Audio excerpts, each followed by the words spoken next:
تختی نمبر 5 تنوین، اس کے بارے میں تنوین کے بارے میں سب سے پہلے ہم کیا کام کرنے لگے ہیں؟ تنوین والی تختی کے بارے میں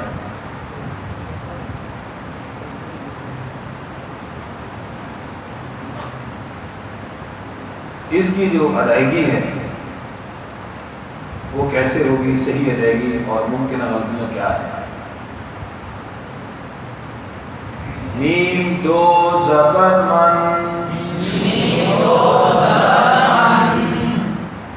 میم دو زبر مانا، یہ غلطی ہے، کلکلے کی، یہ غلطی نہیں ہونی چاہیے، سمجھ گئے؟ میم دو زبر من، میم دو زیر من، میم دو پیش من، تینوں کو ایک ہی سانس میں اکٹھا پڑھیں گے۔ من من من،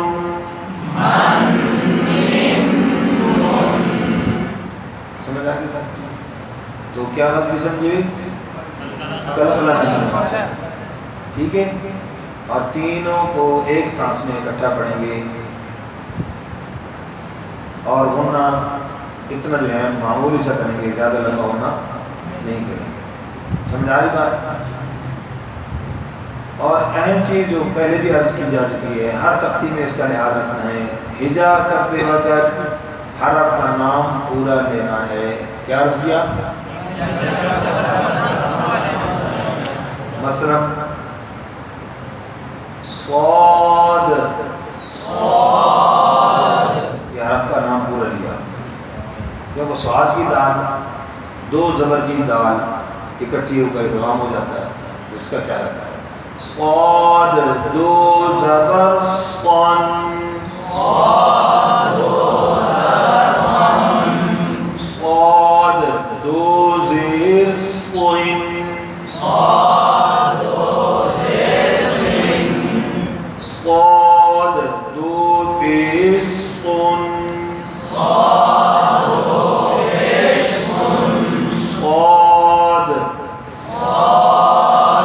دو پیش صن،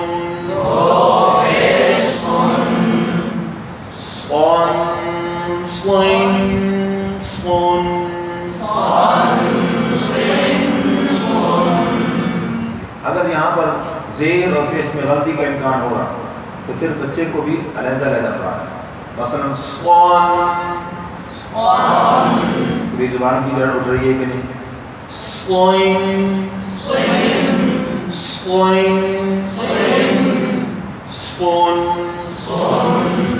سمجھ آ رہی بات؟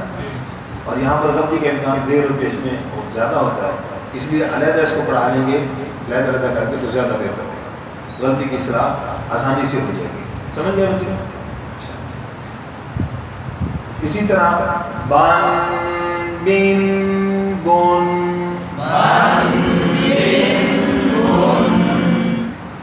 ون وین ون، موٹے حروف کا خاص خیال کرتے ہوئے جیسے صاد پڑھا ہے اسی طرح واد کو پڑھ رہے ہیں۔ واد دو زبر ون،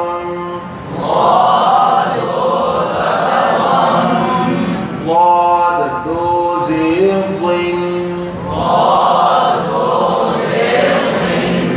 واد دو پیش ون،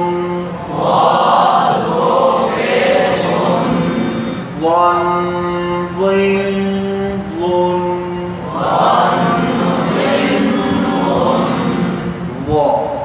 ون ون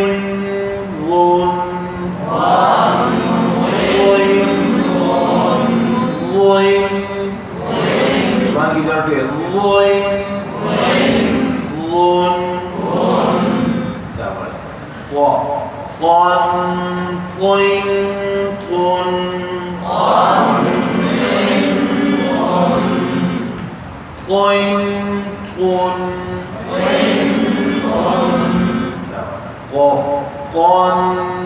قن قن قن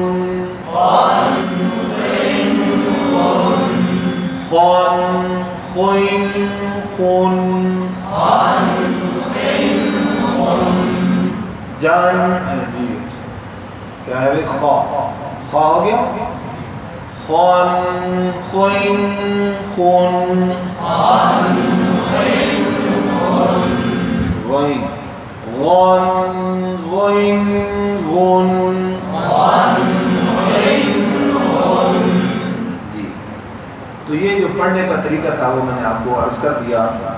یہاں جو میں نے اب غنہ کیا ہے کیا کیا میں نے یہ غنہ کون سا ہے غنہ کرنا چاہیے یا نہیں کرنا چاہیے بتائیں گے تنوین کی تختی میں غنہ یا نہیں کرنا چاہیے کیا جواب ہوگا اچھا دوسرا بندہ کو پوچھے غنہ کرنا چاہیے تو اس کی دلیل کیا ہے قاعدہ کیا ہے پھر کیا بتاؤ گے کہتے غنہ کرنا چاہیے دلیل کیا ہے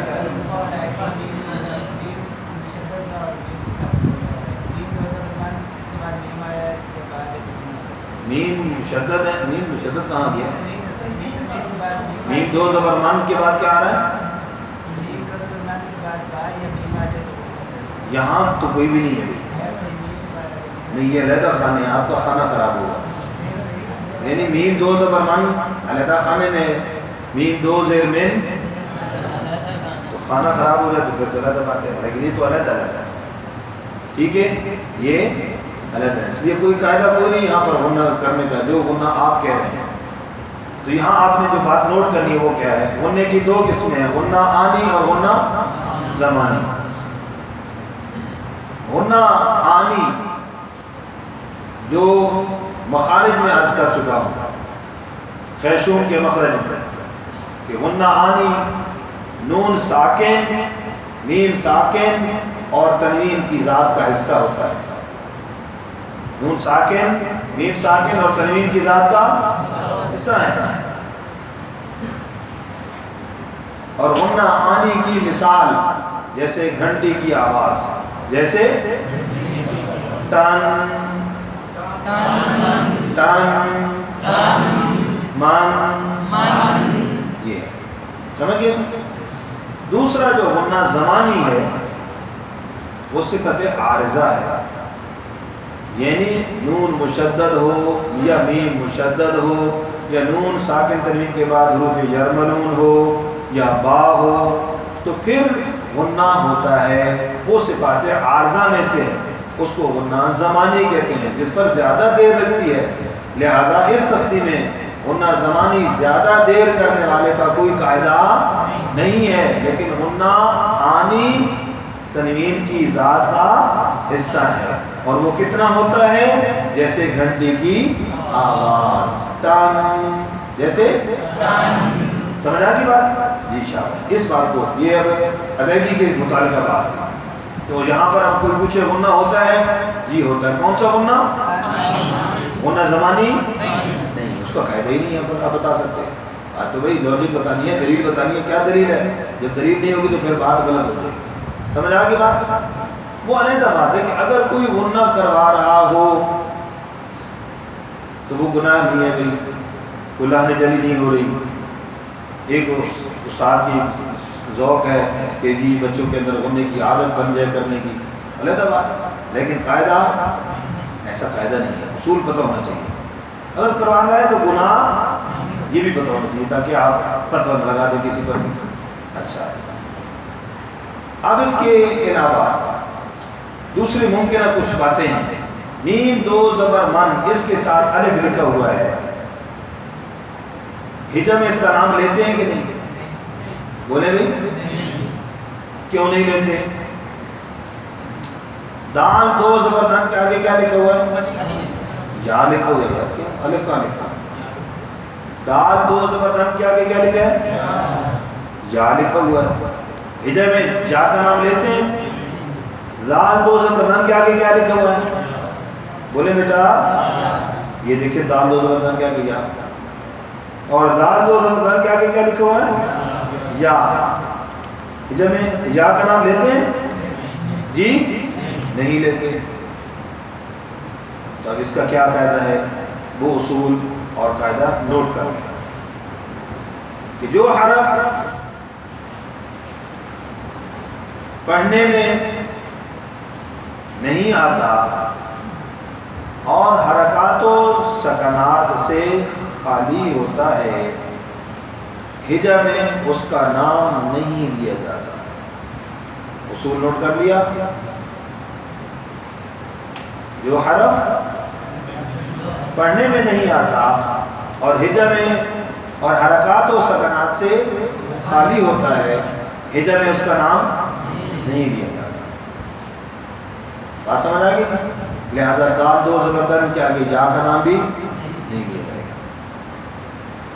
اور اکثر جو ہے میم دو زبر من زبر کی تنوین کے بعد الف لکھا ہوا ہے، اکثر کیا ہے؟